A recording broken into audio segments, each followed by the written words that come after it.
Naninira ng bahay, di ba nakakainis? Oh no! Ito pa, at ito pa, wait lang.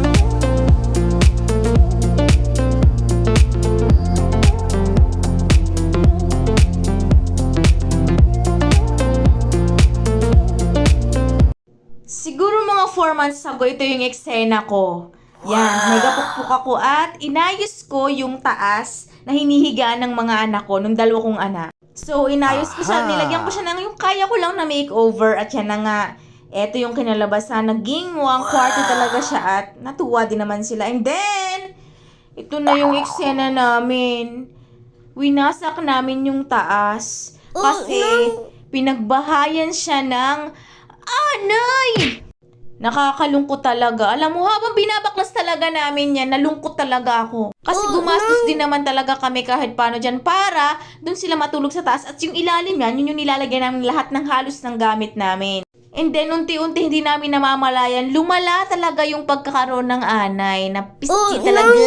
Diba? Pagod kami ng bonggang-bonggan at katakot-takot na kalat na hindi mo alam kung matatapos mo ba o yan. Kita mo yung mga kahoy na yan.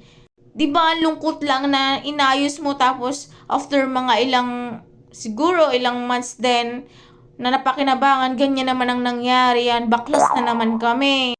And no choice naman, kailangan namin tanggalin kaysa kumala talaga. Ayan, kalat dito, kalat dun, pati yan.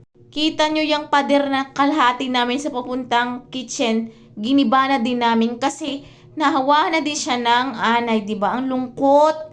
Sobrang kalat na nga, tapos nawala pa yung kabila naming dingding. Nakakalungkot yung ginawa mo, pinukpok mo, 'di ba? Unti-unti mong ibinuo. Kahit ganyan lang, simple lang yan, nakakalungkot pa rin. Anyway, that's life. Kailangan mo talagang mag-adjust sa mga bagay-bagay, maliit man o malaki. Sobrang pagod. And after that, hindi ko alam kung paano ko naimis yung kalat na yun. Yan, nagpa-ice cream ang lolo nyo. Dahil napagod kami ng so much at yung batang nga napagod ka, aabang kung anong oras kami matatapos. Anyway, nakaka-relieve naman talaga yung ganyan.